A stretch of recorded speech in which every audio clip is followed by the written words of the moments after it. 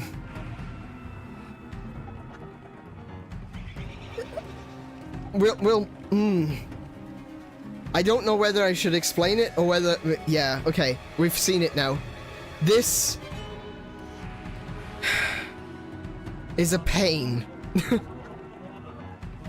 And they're terrifying. They grab hold of you and they deplete your hearts. And, like, permanently deplete your hearts. They take your hearts away. No, not permanent. You know, like the, like the Gloom does, because it is Gloom. Once you beat them, and I have beaten them once, it doesn't end there. They turn into Phantom Ganon.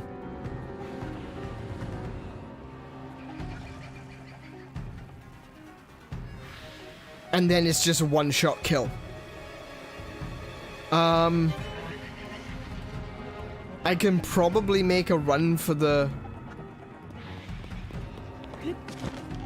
I could probably make it over here and up the wall. So I can at very least go to the shrine. But yeah, no. These things are horrific. At first I thought it's not going to be too bad. It's just a wall master or something. No. And then I noticed that there were a load of them and it looked like a puddle of blood under them and everything. And I was just like, oh, is this some kind of dead hand? Like the one from Ocarina of Time, if you remember? It's more like a dead hand than it is, a wall master, but it's something in between the two. And then when you kill it, it doesn't die.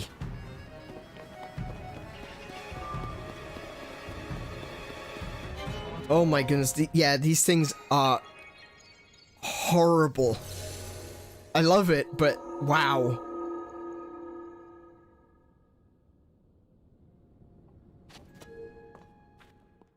Okay, I think what I'll do is I'll come out of here and I'll just teleport back to the stable. Rauru's blessing.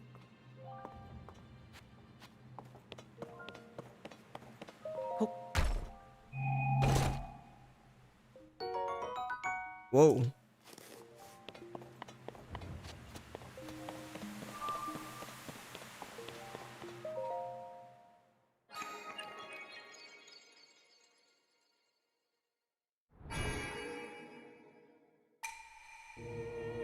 A visit to the Shrine of Light, which imprisons, purifies the ancient evil. Oh, so it's the same. Wait, did they all say Rauru's blessing? I didn't think they did.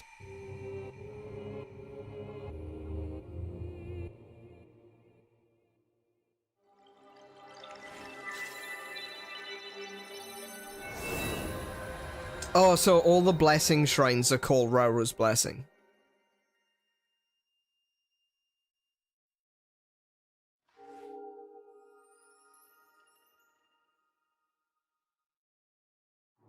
Right, okay, gotcha.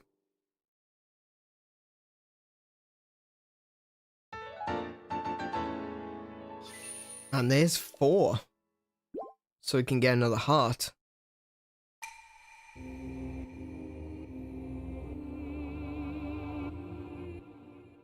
Yeah, I'm kind of hoping that I will, considering what's out there. I didn't think we would run into one of those so soon in the playthrough.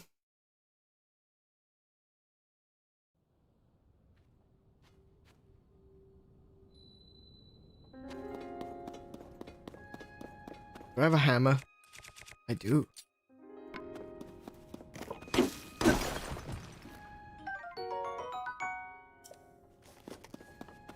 Okay, there's undoubtedly...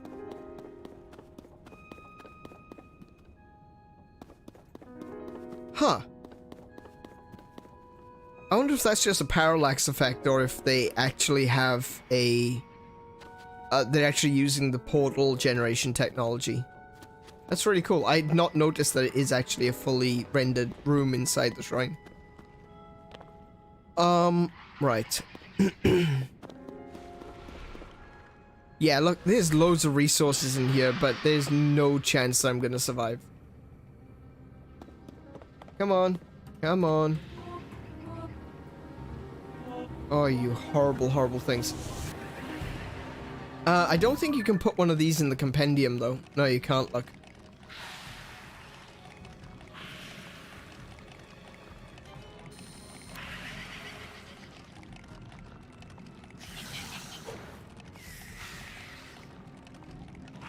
Yeah, no, thanks. Okay.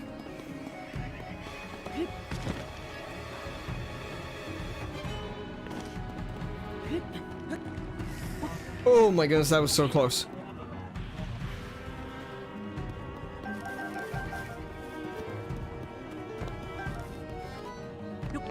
Oh.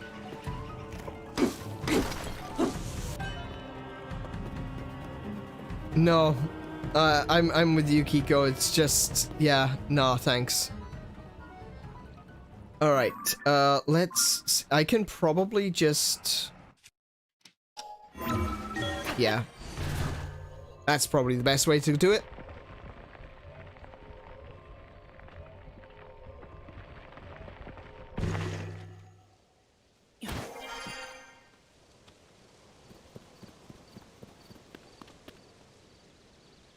Alright, where am I? There's a horse. Hang on. That's where I want. I want the tower.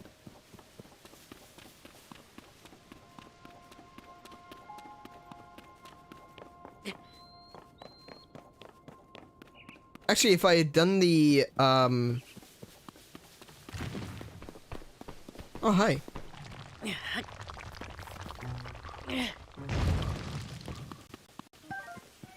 If I had done the ascend thing, use the ascend rune,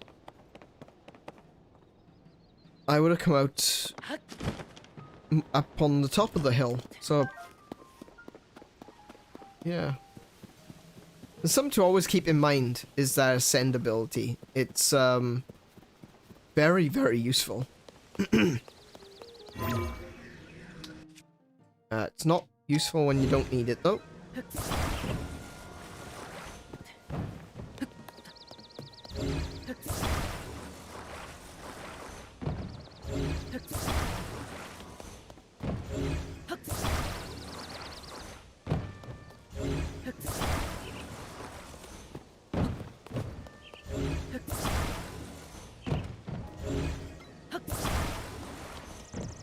Don't worry, I know what I'm doing.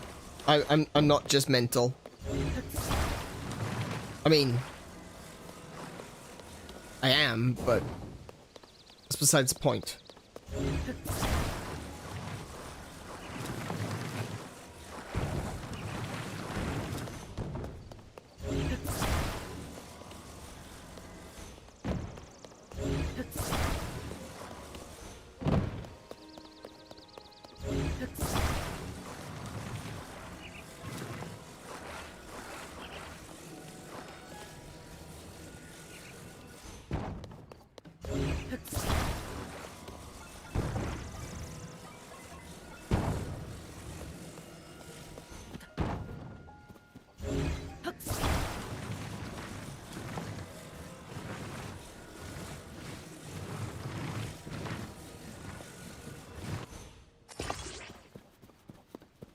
Just getting everything out of the way so I've got a nice flat surface to work with.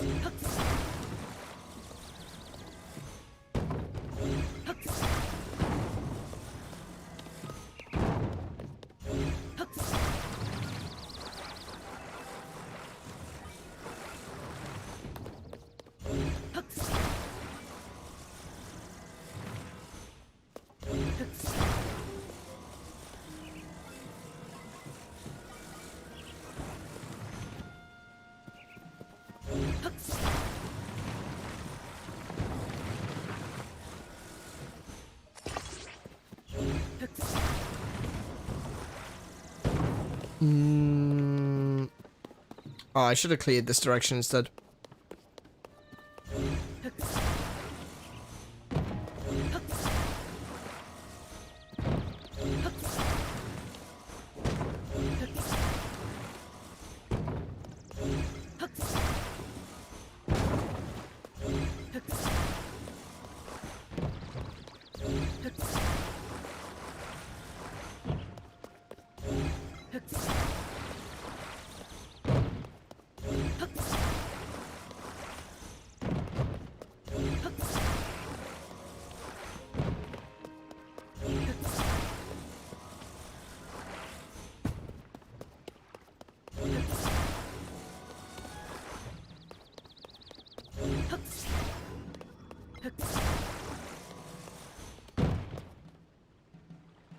Oh yeah, catching stars while skydiving.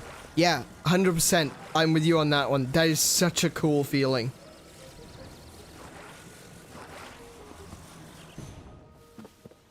I did it, I did it on Sunday. And I just blown away by the whole thing. Just like, whoa, hang on a minute. That's a falling star. And it's right next to me. And then I just reached out and there it was. It was, yeah, amazing. Really, really amazing.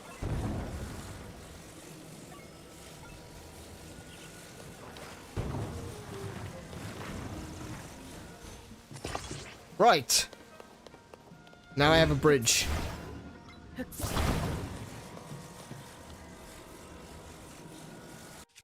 Oh, wait, no, don't do that.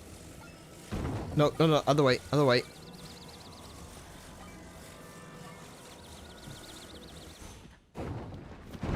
Oh, I really wish he wouldn't let go of things when you drop down.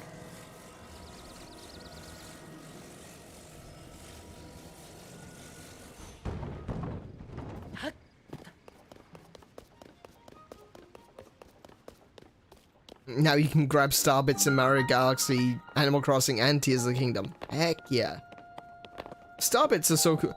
This is so trivial, but it's kind of one of the things I really want to go to Japan for. Go to one of the places that makes them like the traditional way of making them. I know there's a few places in Kyoto and Osaka that make them traditionally. But I'd love to just go and get them. I know it's just sugar. It's literally just sugar. And the way that they craft them makes them grow in a particular star shape. I could probably learn to do them at home. I don't care. I want to go to Japan and have proper Japanese ones. Welcome to the probulator. Enjoy your probing.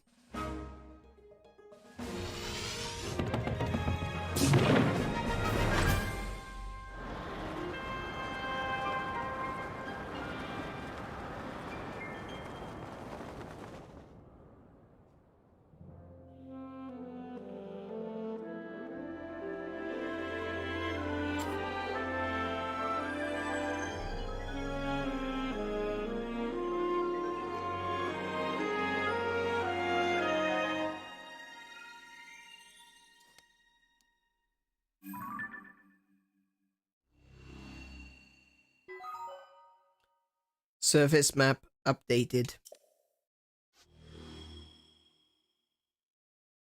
Sky map updated. This spiral directly above me looks really interesting.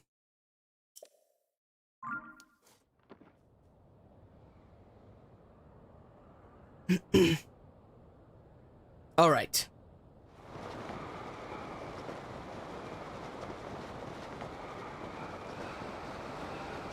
I'm kind of curious if I should go over there. Oh, I kind of missed the top now. Oh well. No, I want to go that way. I want to go to the, I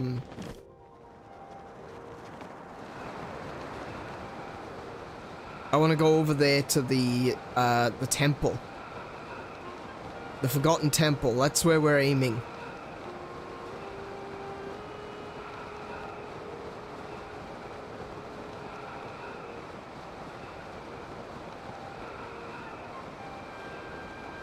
There it is.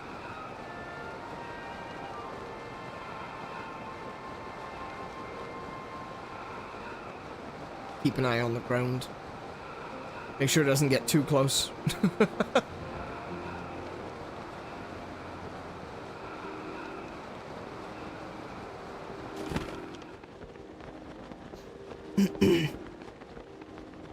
Oh, there's a lot of boxes and things in here.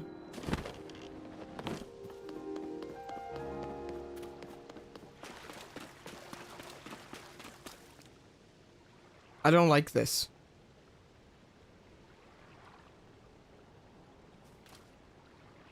I don't like this.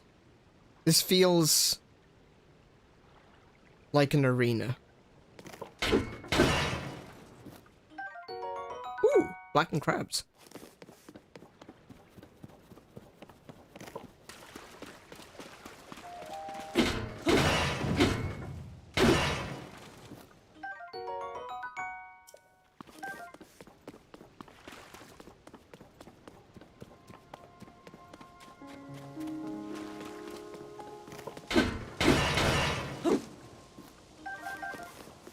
Yeah, this is giving me big arena vibes. Oh, pff. There goes that.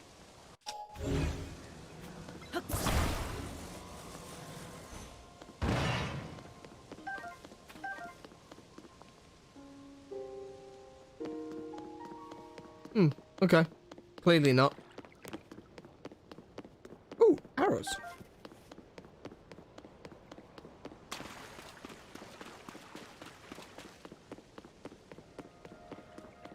Ooh.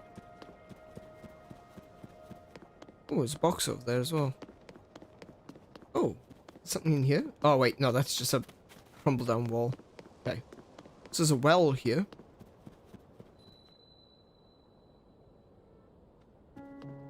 Ooh, the well is even named. That's a good sign.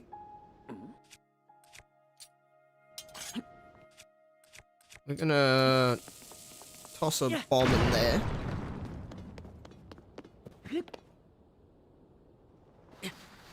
Ah, no, down, Link, down.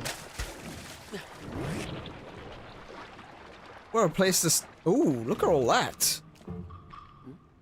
Oh, I don't have a bow.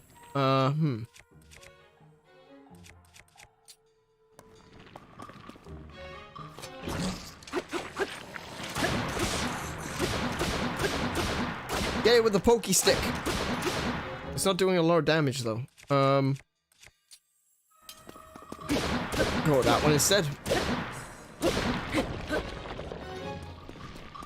Back to the pokey stick.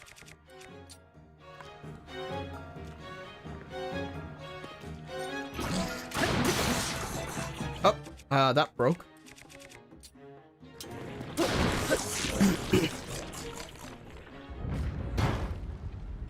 Please have a bow. Please have a bow. I could really do with a bow. It's another shield. Okay. Yeah, super sparkly one to take a picture of. Definitely. Oh, and a bomb flower.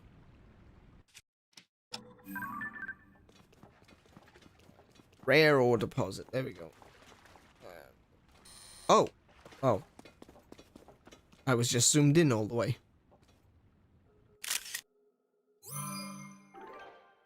Okay.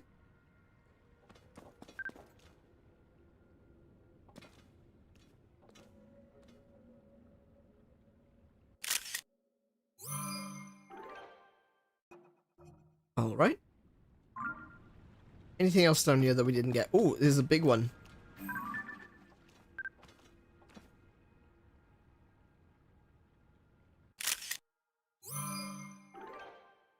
Cool.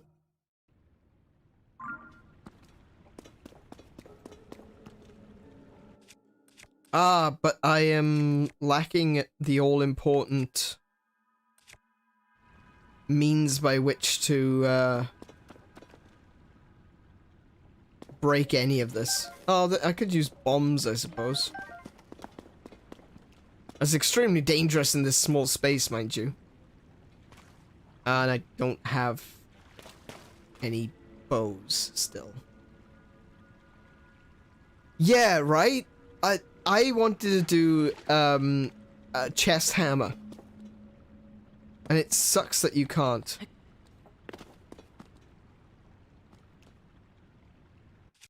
Okay, hang on.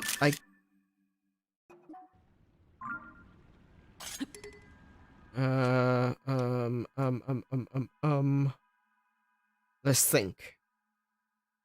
How do I do this?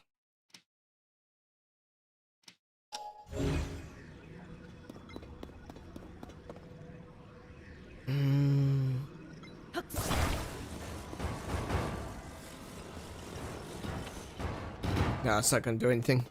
Alright. I'm gonna grab that fish. I imagine there's like a stone or something directly above me, so let me just go up.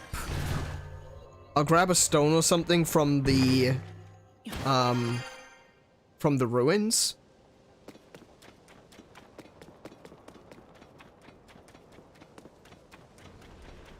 No, what did I just say? No! Oh, come, really?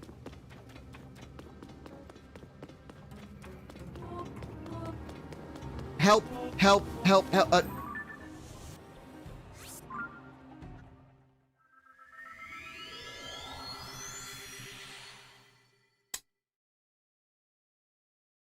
I could fuse a box, that might be an option. For now, I'm just gonna nope the hell out. Should've jumped in. I don't know if it can follow me down there.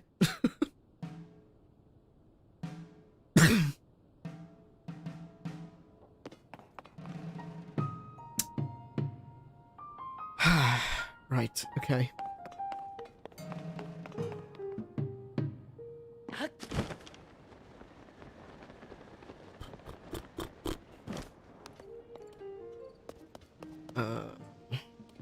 Is that a boulder? No, it's a bush. Oh my goodness, those things are, they are not doing well for my calm. They are harshing my chill. Get. Ooh.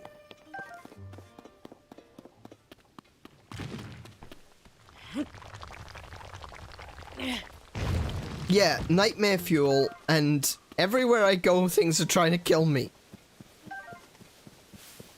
I'm wandering around, I'm like, oh, a rock. No, it's not a rock. This rock is trying to kill me.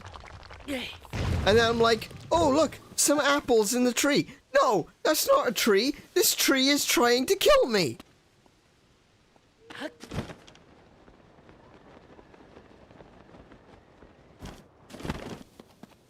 It's all harshing my calm.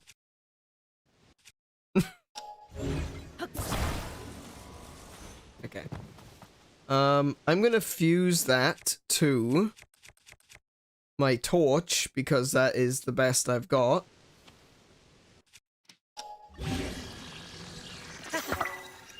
There we go. I now have a torch hammer, and it probably doesn't have any, you know,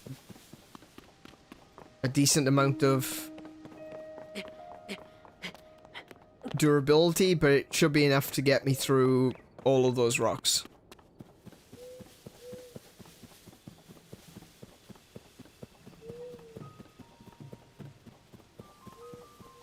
And there was a rock up here after all.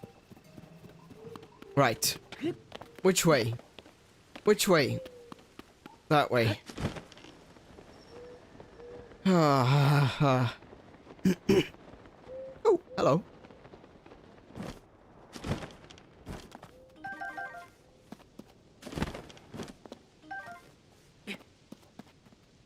What are you? Fire fruit?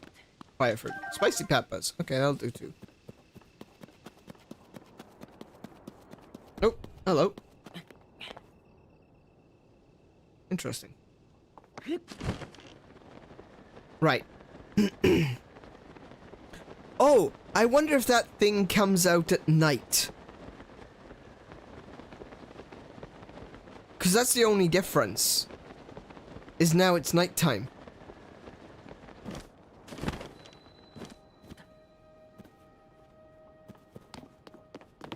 Excuse me. Or perhaps it's random.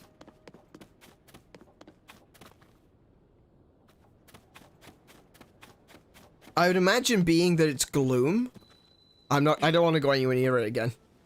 I imagine that seeing as it is gloom, it probably doesn't like the sunlight.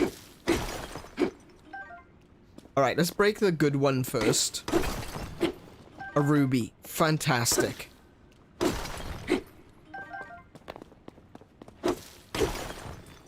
Oh, a sapphire!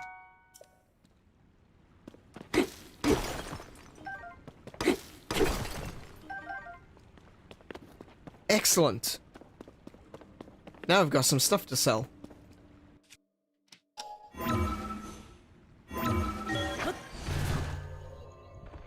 I might have to do a science. I'm certainly not gonna do a science.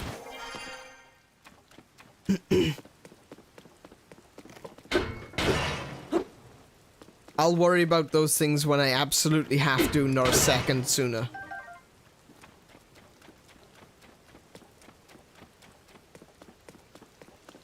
I am now worried about these things.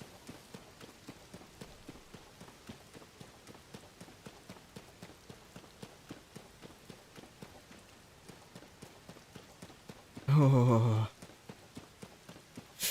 No, thank you. No, thank you. You can keep your chaos nightmare fuel monstrosities.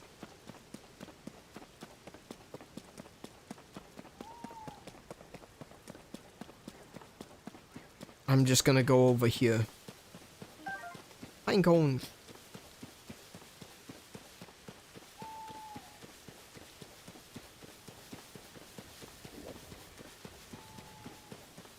Oh, these guys are actually... I was actually a little bit disappointed with those. They're really not that difficult to beat. I had one rushing at me, and I was more disappointed at myself rather than anything else. I had one of those big blins coming straight at me, and I started to panic and I run away. But then I got cornered and I had to fight it, and I beat it quite easily. So I was a little disappointed. I kind of thought, oh, okay. I was expecting something more.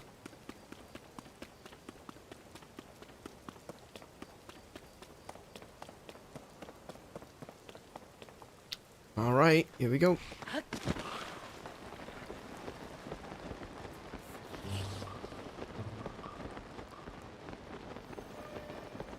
Oh, you've got a bow.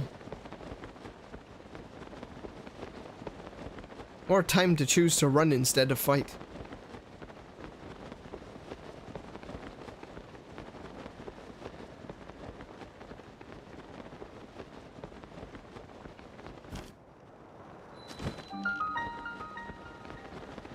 And here we are. Kind of like home in a way. Where it all started.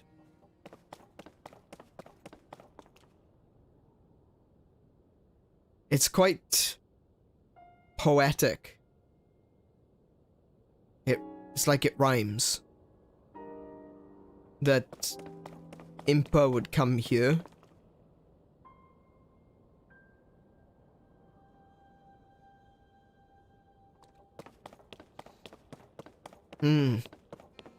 That's a good feeling. Oh, Link. I'm so pleased that you've come here as well. To be honest, Lady Impa deduced that there was something related to the geoglyphs here. It took some effort for us to get up here, but we managed it. But then Lady Impa grew impatient. The moment I took my eyes off her, she went deep into the temple all by herself. Once I finished mooring the balloon, I planned to hurry after her. That's right. I can do it. Impa and we've been here before.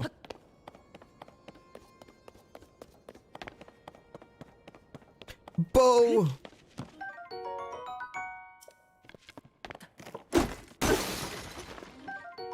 Ooh, wildberry. Oh. Well, okay then. I'm gonna need to make some more swords. Let's see. What have I got? Oh, wow. Is that the best I've got? Amber? Yeesh. I wasn't going to use hammers. I could probably use a Horriblin horn. I'll do one hammer.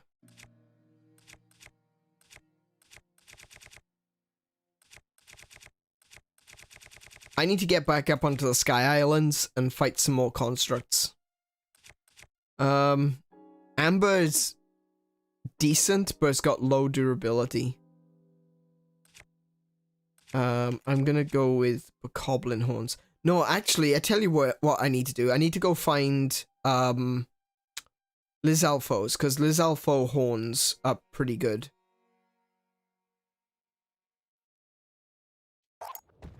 Okay.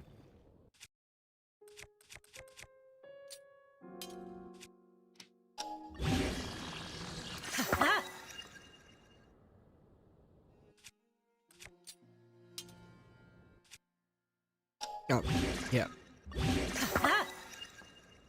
Okay. What else can I do? There might be something else in here that I can fuse with. Oh, there's also that blue moblin. I could probably, fuse with his horn as well.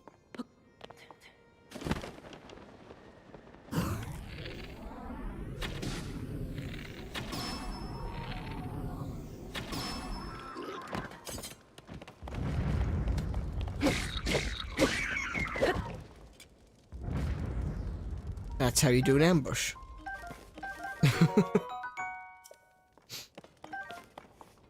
Oh, nice. That's a good hammer. That's a decent hammer. I feel like I shouldn't be the one saying and that's how you do it, because I always end up... Oh, it's extra durable too.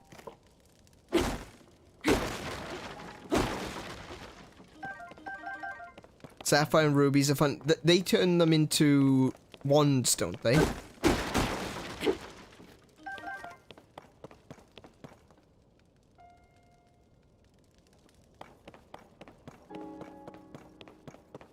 Like, sapphire is an ice rod, and the ruby is a fire rod, if I'm correct.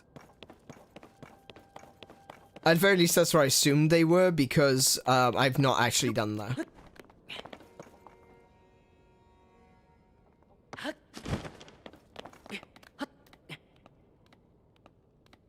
Correct. Okay, cool.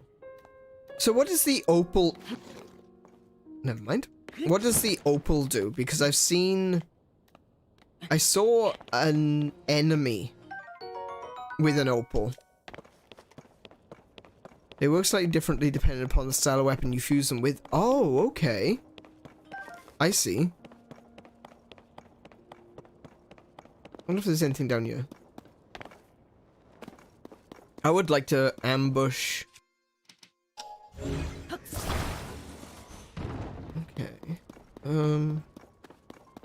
I do prefer ambush tactics. It means I'm less likely to get completely owned.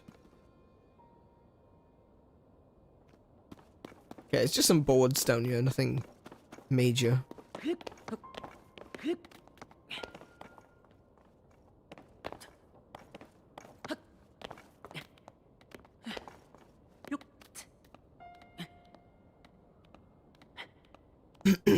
Not certain with the opal, I'd imagine ice with topaz being lightning.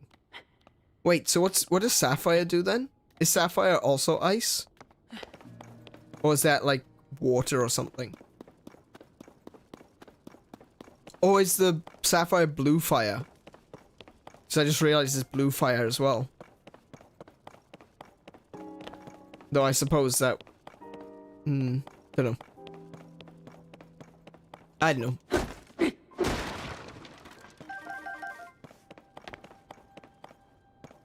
Righto. Okay.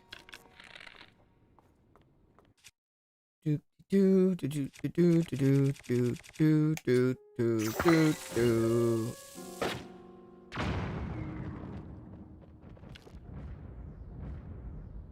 What a lovely sound.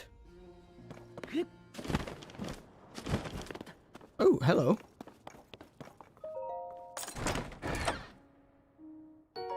10 arrows. Content with that. Hey, I'm getting loads of arrows. Ooh, hello. Oh, hello. More ice berries. Yes, please. Oh, ice fruit. Grapes. Okay, I wonder if there's any other cut-ins like that. Did I miss one in the first area? Not sure. Not seeing any more down here, so maybe there's a... we keep going forward for now. Oh, yeah, I can see what I can do. What I need to do here. More bridge building.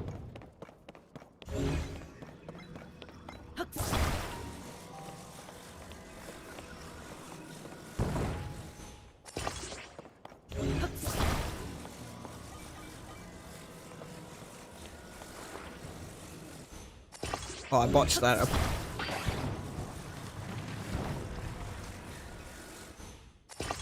Okay. Is that gonna be long enough? I would imagine so. Doesn't have to go far. Yeah, that's long enough. Cool. Alright, let's see what these moblins drop for me. I keep calling them moblins, bokoblins. Bokoblin horn. More arrows and berries. Bridge simulation game, absolutely.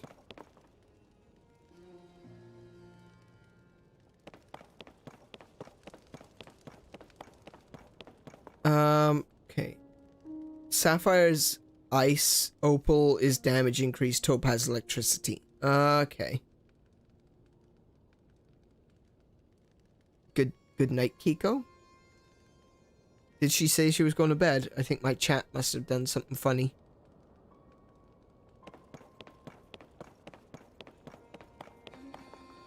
Oh, right, okay.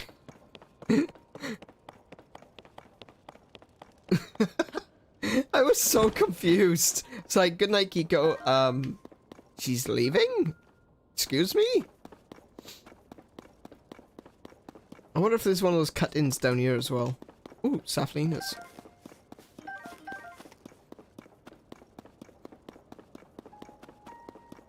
Oh, chill shroom. I haven't picked up a chill shroom yet? Huh.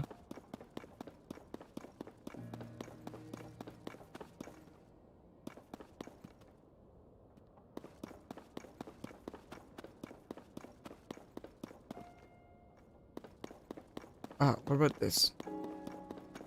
Maybe this pillar has a cut-in? Nope. Okay. Alright, so there's only one cut-in thing.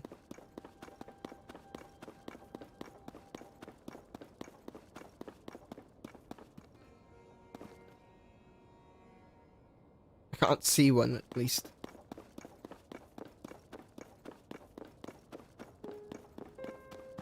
Alright, that's fine. That's fine. I should be, getting off soon. Oh, look! A sword!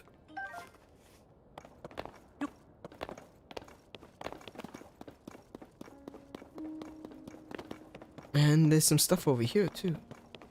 Shield. I don't know. What's the strength? 25 on that one. Ooh, okay, that's gonna be worth it. I'll drop that. Pick up that one. And I will bash my way through this.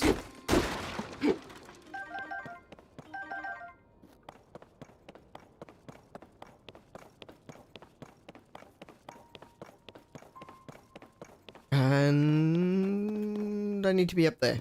Okay. Probably climb that. That'd be the quickest way. Assuming I can get to the top of that.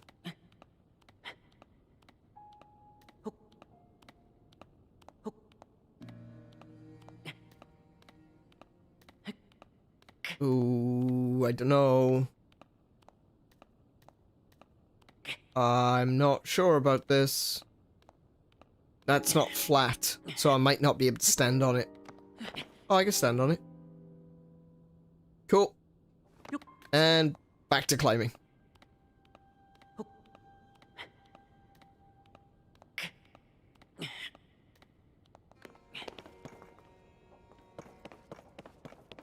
Ooh. A soldier's bow. Yes, okay. That's what I'm talking about. That's what I need right now.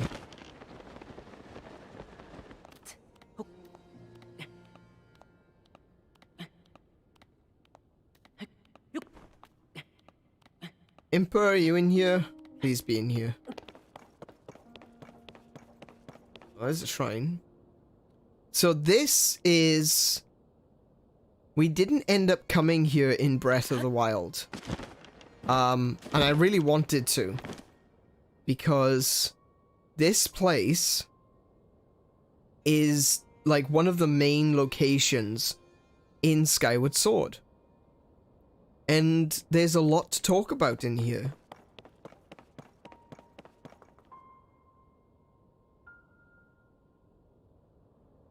I mean, it's not even really that different. It's a bit bigger. But it's not all that different.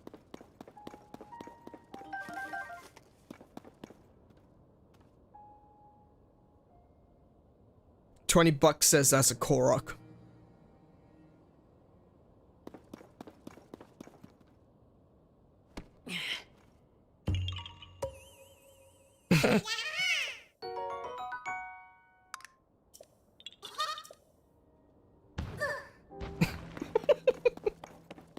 Get back into your rock. Oh, there's a cut in. What we got here? A knight's halberd. Let's see now. I can drop that one. Take the halberd. Because a knight's halberd, that's got a really good durability.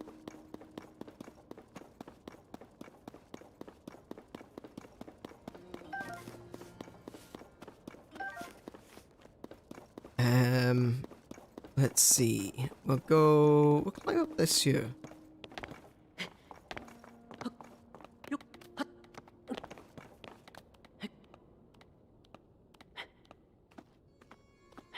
So in Skyward Sword, there is a tree. This tree that you plant, it grows over time, because obviously in Skyward Sword you're traveling back and forth through time. And that's it. That is actually it right there. See, in Skyward Sword, this area was open. There was a gap in the wall.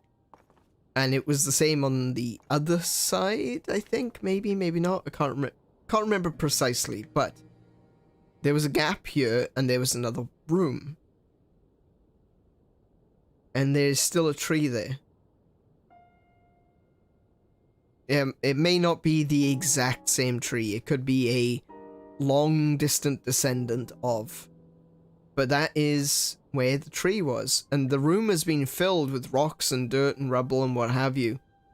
But the tree is still poking its way through. Still alive. After all this time.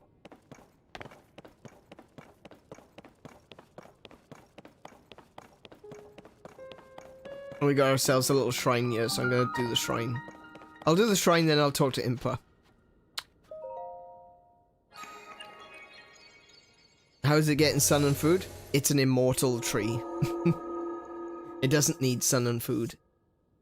It grows by pure sheer will and anger at the world.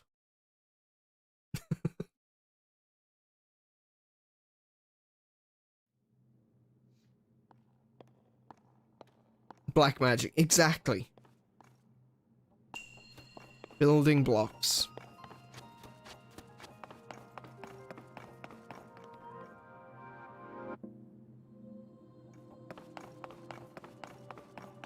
Oh.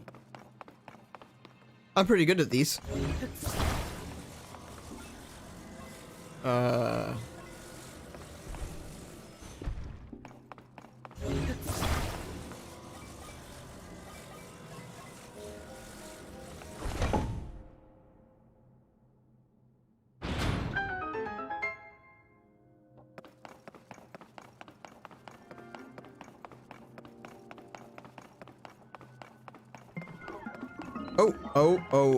Oh no.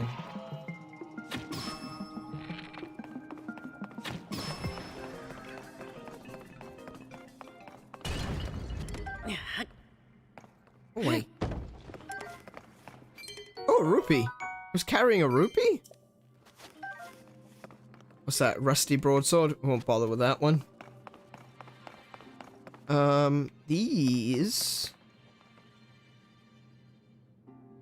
Ooh. Hello. Hello. Okay.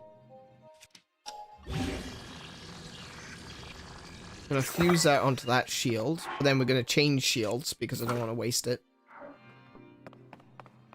This looks like it would make for a nice sturdy hammer. So what have we got? Rusty claymore? It's not great. I think it's the best we got though.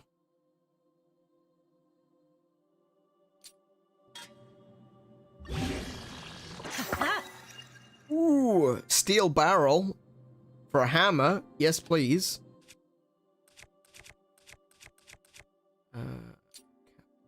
But actually, no. Wait, did it just...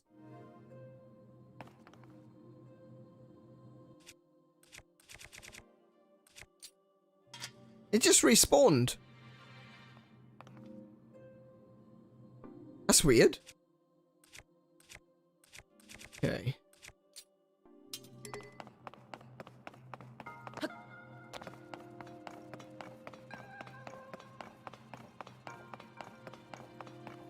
Oh, okay. Let's see.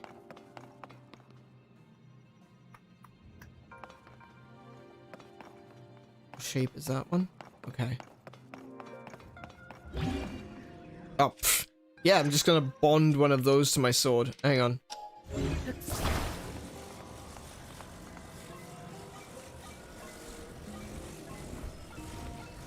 That way.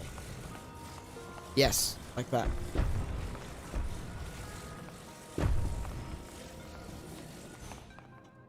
Okay.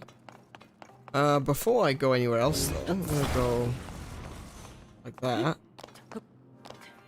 Link, climb, please. For the love of...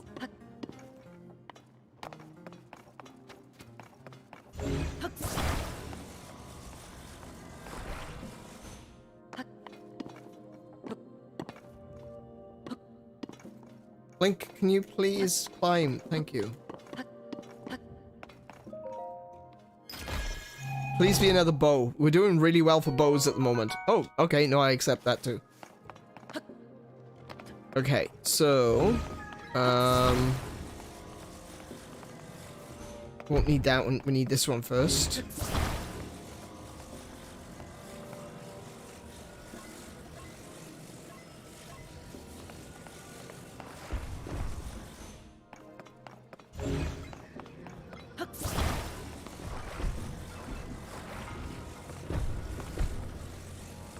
Go in. There we go.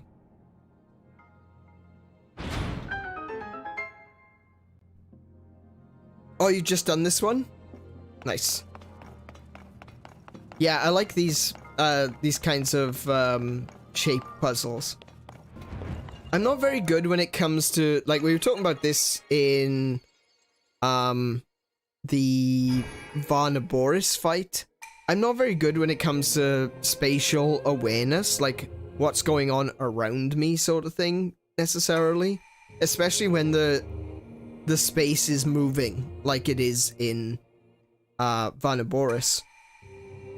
But in terms of, like, being able to perceive three-dimensional objects, I'm actually really good about that. And apparently that's got something to do with dyslexia.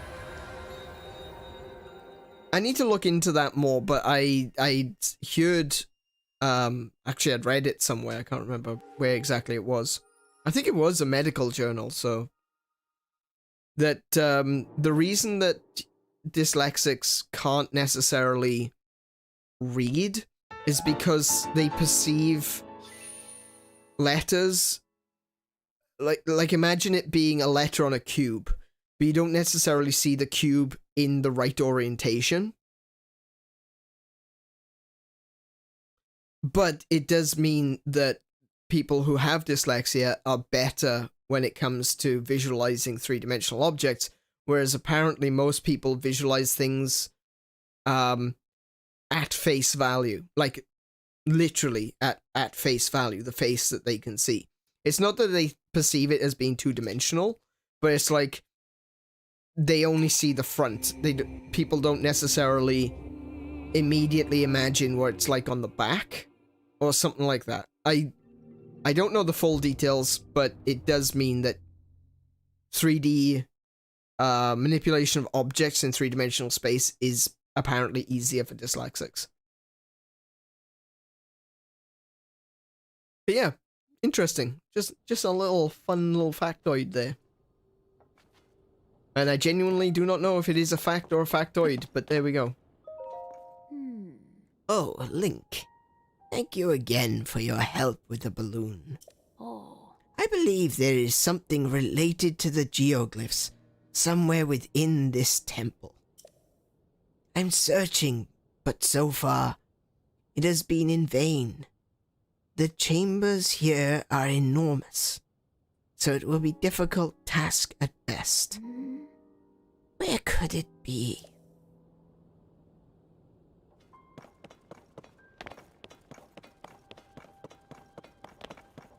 Oh no.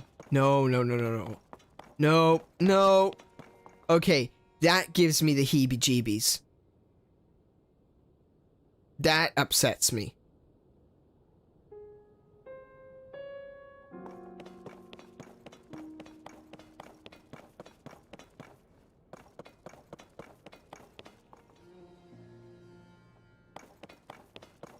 That's where we stood. The goddess statue has been toppled.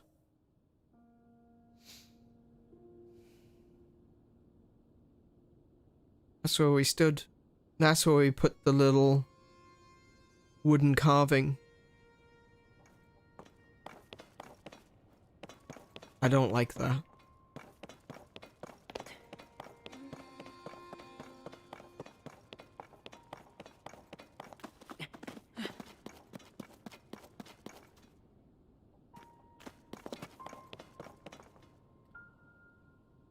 Big, glowy red Ganon hands I can deal with, but we'll have no blasphemy in this house.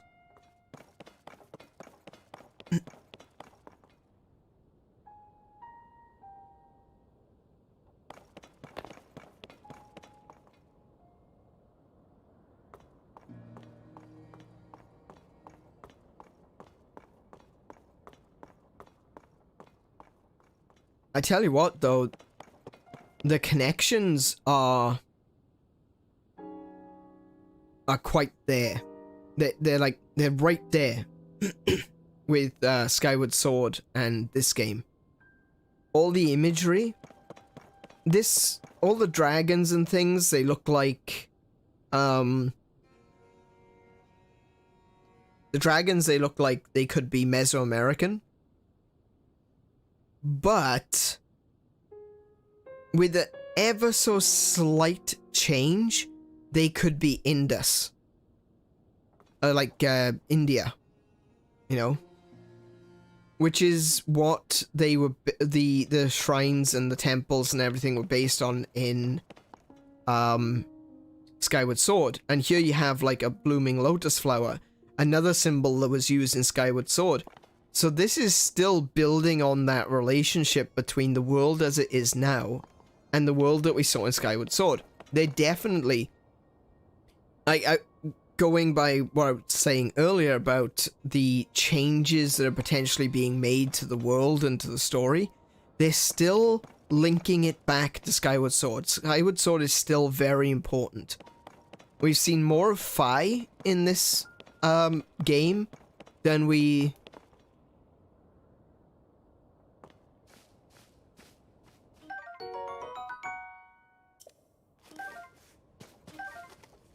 What's this? That looks like a grave.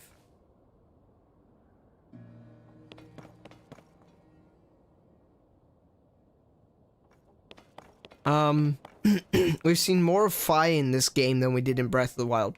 In fact, Fi only, like, appears kind of once or twice throughout the entire game. And actually, the most prominent time is during, is after the, Trial of the Sword. So that's in the DLC. But here we got, like I said, the lotuses, the dragons. Like, if you imagine these dragons painted in red and green with big white teeth, it's not far off. It's a little bit different, but it's not far off. That concerns me. I don't like that. That's, for some reason, that is grabbing my attention and telling me this is bad.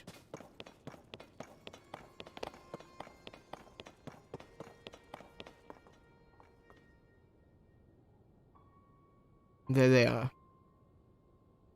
All the geoglyphs.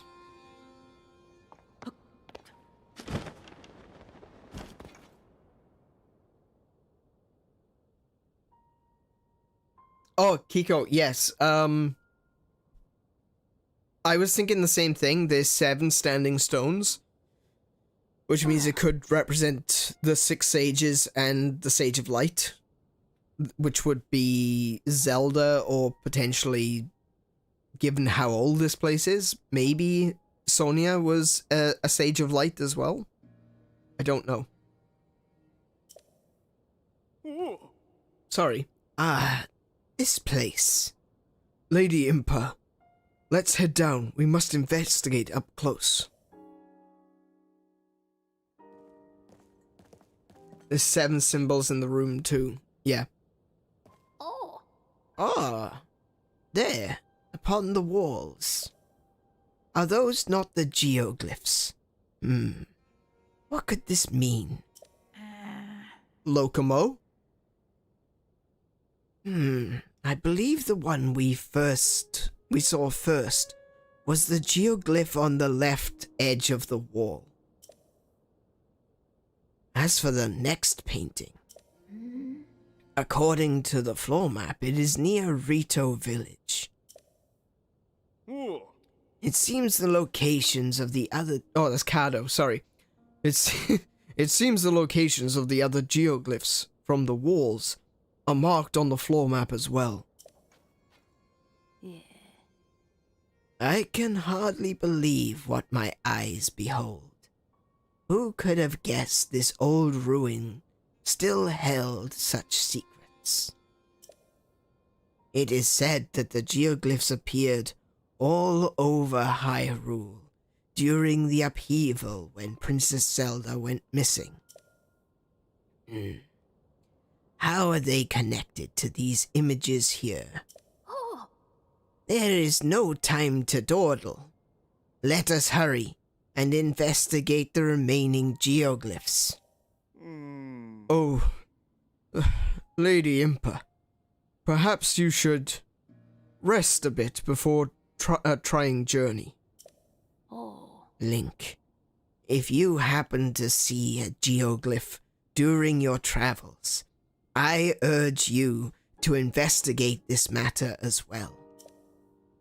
If more strange visions are waiting at the other geoglyphs, just like the one you already experienced, well, perhaps they will provide clues that could lead us to Princess Zelda.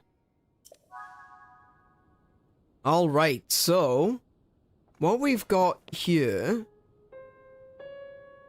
Wait, there's more than 7. 1, 2, 3, 4, 5, 6, 7, 8, 9, 10, 11. So that's the sword. That's the Master Sword. We all recognize that one. That one's a dead giveaway. That said, it is also the same design that is utilized in the logo for the game. Like, if you look at the Z, the Z, wherever you come from, on the front cover of the game, that is the markings that are being used. That one, I have no idea what that is. It could be a Sheikah shrine. It could be, I don't know. I'm not sure. With those look like plants all around it, so it could be something like the glow root, perhaps? I'm not sure.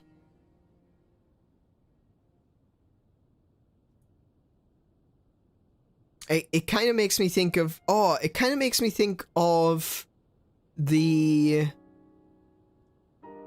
furnace. Is it a bubble frog? It doesn't look anything like a bubble frog. What? Alright, Kate, you have a good sleep, and I will catch you next time. I don't see a bubble frog. That one is an amber relic. That one's pretty obvious, pretty clear what it's supposed to be. That one looks like it's the Demon King, so that would be Ganon. This sword is really interesting because its design is very much Middle Eastern. It looks like it could be Ganon's sword. It could be a Gerudo weapon of some kind. I have no idea. Here we see that could be Sonia. She's got really long ears and she's got the markings, so that could be Sonia. That could be Queen Sonia. And apparently she's a Locomo as well. Here we have what is distinctly Ganon. Like Ganon, that's yeah, Ganon. Yiga or Gerudo? If it was Yiga, I think it would be a sickle.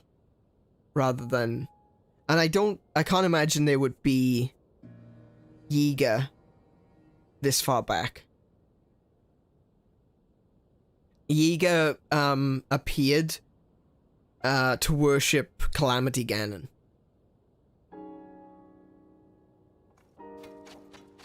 So it would be really surprising if there was Yiga back at the period of Skyward Sword, or soon after at very least.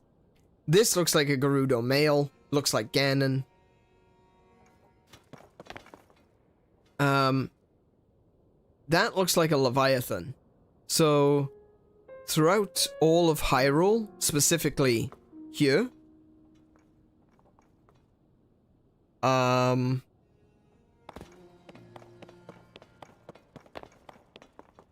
here,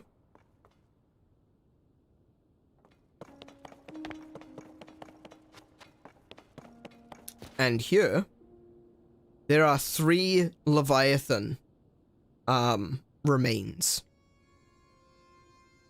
And they are the remains of Jaboon,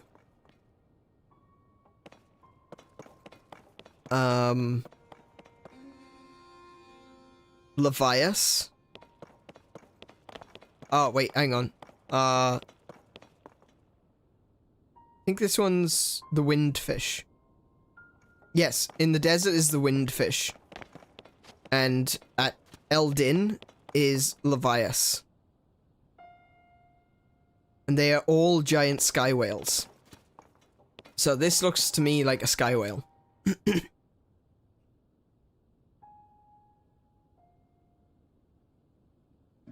Now, Levias had a big crest on his head.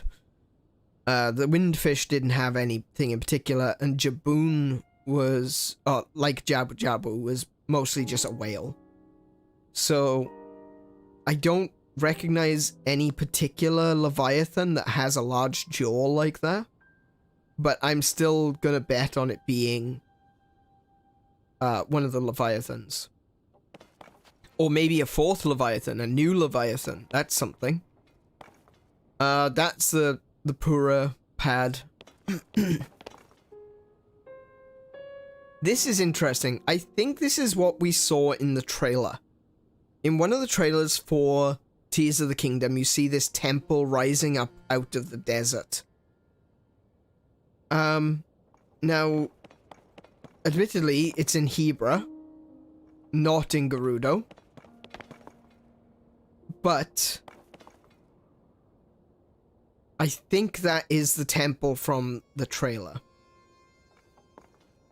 And then last of all, we've got the one that we just saw, which is a depiction of Rauru as a Locomo. I'm not going to let this go. He has wheels. I don't care. He's a Locomo. That is my headcanon. You cannot change it. If we look at the positioning of some of these, markings, though, you've got... Let's see. So this is Hyrule Castle. And that's where we saw Rauru. This is roughly where the location was that we saw what I think is the old Kakariko village, or even a Kakariko town, or Kakariko city even, because it was quite large. So I'd imagine that this... It's a little bit further to the west, because this is where Kakariko... Where the ruins are. This, I have no idea. And the Demon King, this far north? Not entirely sure. But this is a big open stretch of snowfield. So the fact that there's 2 of these geoglyphs nearby, not really surprising. There's also the labyrinth is here. So this is basically just north of the Lost Woods and the Korok Forest. That makes perfect sense, because that's where the Master Sword was hidden. Could this be suggesting the Master Sword is there again? Possibly, but I don't think so, given the whole time travel shenanigans. If Zelda had put the Master Sword back in the pedestal, then that would be the Master Sword that we picked up in Breath of the Wild. You see where I'm going with that? That's a bit wonky, that one. You end up in paradox territory. Pura Plate. Pura Pad. No idea why it would be there. We'll figure that one out soon. This is where Kakariko Village is. Here's the whale. Up here is Zora Domain up here. And we've got the Amber Relic. Actually, do you know what? I think this is related to the pirates. This is where Lurelin Village is. And if you remember the woman from town, she said that there were pirates that recently moved in. Now, they could be from the home of the Lurelin people. Because I'm pretty convinced... Alright, this is again a theory. But I'm pretty convinced that Lurelin people came from another continent, came from another location, they came here. And I wouldn't be surprised if the pirates were also from somewhere else. We'll figure that one out soon. And lastly, this is the... Oh, not lastly, actually. This is the Wastes. Now, I don't think there's anything particularly special here. It's too far south for it to be Oh, actually, it's not too far south. It's exactly... Is this in exactly the right place for the Great Plateau? Or is this the Great Plateau? I think this might be the Great Plateau, because that looks like Mount Hylia. Yeah, so this is Great Plateau. So it's southeast of the Great Plateau. I don't know of anything that's down there. Like, if we look at the map, we're looking at... So the Great Oh! So this here is, Lake Hylia. Of course, Lake Hylia is down there. So we're looking at around here. Yeah. Definitely time to explore, Kiko. And of course, this is Ganon. First male. I think this might be the first Ganondorf, which would be a retcon, because the first Ganondorf was the one from Ocarina of Time. But then again, they talk about the imprisoning war, so this could be recontextualizing Ocarina of Time into a new continuity. At which case, this would be Ganondorf, the first Ganondorf. And that would make sense. This little piece here, look, that little cutout is where Gerudo City is. It's all very, very interesting. The location of these glyphs, what they might mean. This, oh, hang on, this is in Hebra. Is this the manor house from Twilight Princess?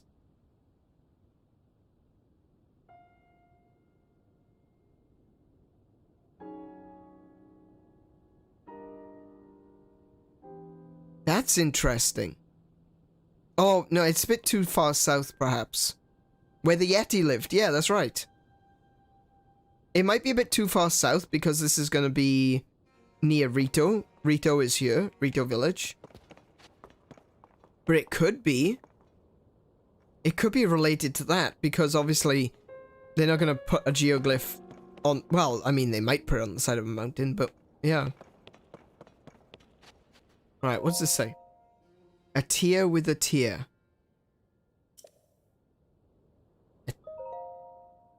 A tear with a tear. Nothing else.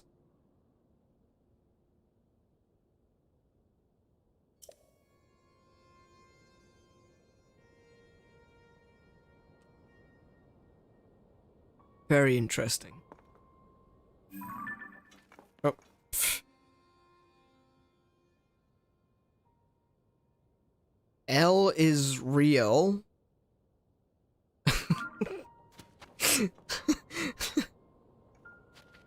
A tear with a tear. Very interesting. Okay.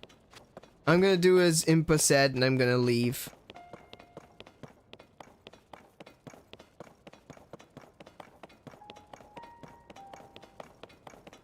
And it's nearly 11? Wow, we've really gone on in this stream. But there's been some amazing things. A lot of discoveries. We're starting to learn more about the world that we're occupying. Clearly, things are a lot different. A lot more different than we thought. I'm liking the connection back to Skyward Sword. Oh, hello. I imagine I can just climb this.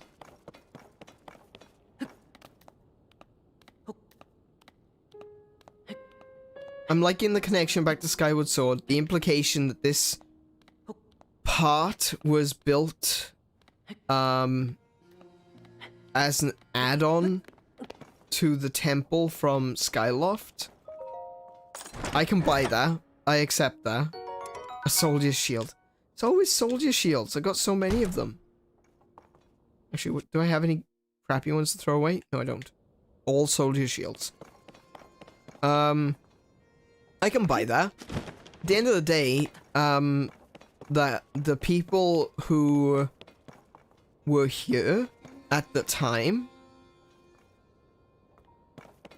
up to this part here, was a part of the original temple.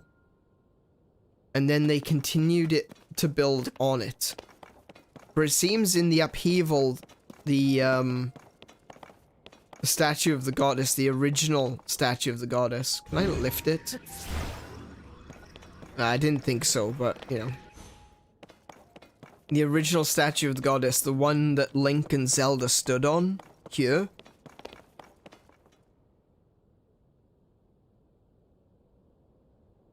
Where where that ceremony, the last ceremony on Skyloft happened.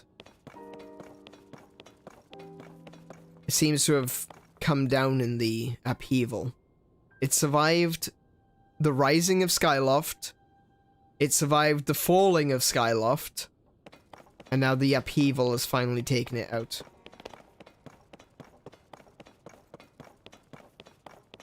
That's really sad. It's gonna take some doing to lift it back up.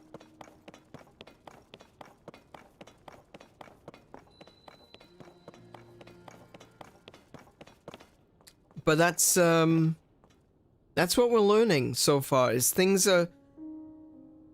Once again, like I said about Breath of the Wild, the more things we discover that are different, the more things we discover that are actually the same. It's quite clear to me, well, at the moment at least, it seems quite clear to me that this is still heavily relying on the history that has been written in The Legend of Zelda. It's looking at it from a different perspective, however. We're starting to see things a little differently.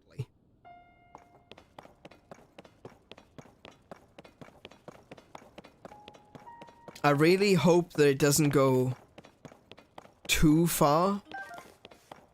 I really wouldn't want it to go and wipe the slate clean, as it were.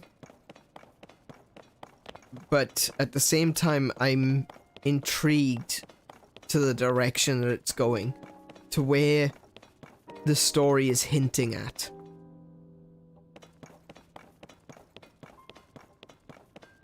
It's definitely very different. And I'm not just trying to be polite, I mean that. It's different. And it's something that I think there's going to be a lot to learn, and a lot of things to accept. To accept the changes that are being presented to us. Not changes. I said that before. It's not changes. That's not what we're looking at. It's recontextualization. It's taking the things, it's taking the events that we know of, the stories that we've enjoyed and come to love, and it's saying, yes, that's right, but you need to look at it from this perspective. That's all it's really doing. Shrooms. I was hoping for something more than just a couple of shrooms, but whatever. I'll take it.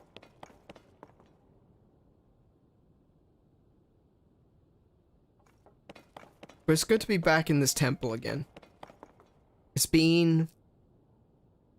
Aside from Minish Cap, which I started playing and we didn't finish, Skyward Sword was the last Zelda I played on stream before I took my extended leave.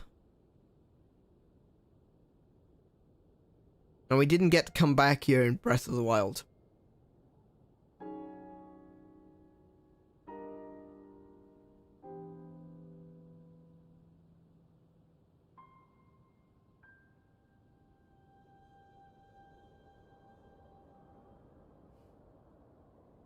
just taking a moment to soak it in.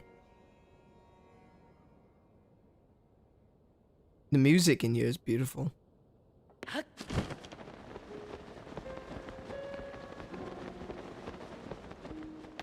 It's nice, slow, atmospheric, a little bit mournful.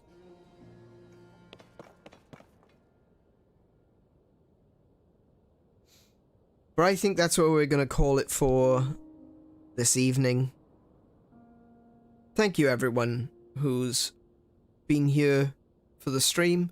Thank you to Kay, to Mowo, to Goddess was here, and of course, oh,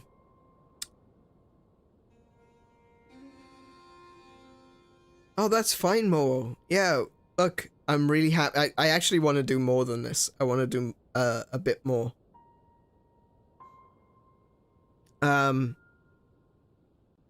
Yeah, and thank you to everyone for oh thank you, Kiko. Yeah, get me back on track there. Yeah, thank you to Charmin, to Waggy and Tim, PNC, everyone who turned up today. It's been great. It's great to have you all around. And I hope that you'll come join me for some more Tears of the Kingdom. We'll be going back to Tears of the Kingdom as of next Monday. And then this coming Friday, we're going to be playing Final Fantasy VII, the original 1997 version, for the first stream in our Final Friday project, where we'll be playing Final Fantasy games.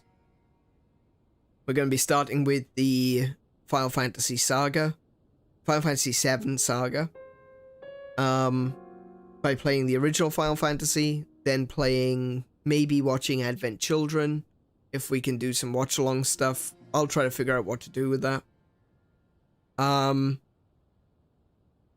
Playing Crisis Core, and then Final Fantasy Remake, Final Fantasy VII Remake. Obviously, I'm not doing all of that on Friday, but it'll be, you know, as time goes on. So yes, thank you again, everyone, for joining me today. I'm gonna leave it here on this moment. And I will catch you on Friday. Lennykins was here, you're right. He was. Sorry, I didn't mean to miss you out, Lennykins. It's been a while. It has been a while since we've seen Lennykins. So it's cool to have him back. Anyway, as I was saying, I will leave it on this moment. Good night, everyone.